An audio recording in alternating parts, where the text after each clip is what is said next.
বন্ধুরা, কি অবস্থা? সবাই ভালো আছেন? আজকে কুয়েতের মরুভূমির ঘাস দেখাবো। এই যে বিশাল বড় একটা জমিনে, মানে জমিন বলতে কি মরুভূমিতে চাষ করা হয়েছে। আমরা তো বাংলাদেশের জমি বলে থাকি। দেখেন, আবার ঘাসের পাশাপাশিও খেজুর গাছ রোপণ করছে। সবগুলা খেজুর ধরছে। আপনারা পুরোটা ভিডিওটা দেখাতে দেখাতে আজকে আমি কাজ শেষ করে যাব।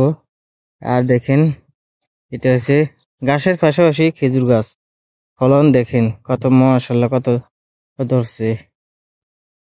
এই যে গাছগুলা বর্তমানে গাছে ফুল দিয়েছে। ফুল দেখেন, এগুলা থেকে সংগ্রহ করে। এই বীজগুলোর থেকে, মানে কি গাছের বীজ সংগ্রহ করে। বীজ বীজ দেখছেন কত বড় এরিয়া। আর আমি এখানে, মানে গাছগুলো আমিও কাটি। দেখেন আমার হাতে মেশিনের, মানে গেলেন, এগুলা মানে ঘাস কাটি আমি। কাটা শেষ করে এখন আমি রুমে যেতেছি, মানে কি ভাত রান্নার জন্য, রান্না বান্না করবো। আর এখন হয়তো আমি নতুন মানুষ, কথা তেমন গুছিয়ে বলতে পারবো না। ইনশাল্লাহ চেষ্টা করব, চেষ্টা করলে তো সবকিছু উপায় হয়। আর আপনারা দেখেন, মাশাল্লাহ, ঘাসগুলো বেশিরভাগ দুম্বা খাওয়ানো হয়। দুম্বা, ওট আর গরু, ওগুলো বেশি খাওয়ানো হয়। এখানে না, আরো অনেক আমাদের মাঝরাত অনেক জায়গা আছে, সবগুলাতে খাইলে এই ঘাসের শ্বাস, আর কিছু নাই। আর খেজুর গাছ আছে আর দুম্বা আছে, এতটুকু। তো এগুলা বেশিরভাগ গাছগুলা দুম্বারে আমরা খাওয়াই।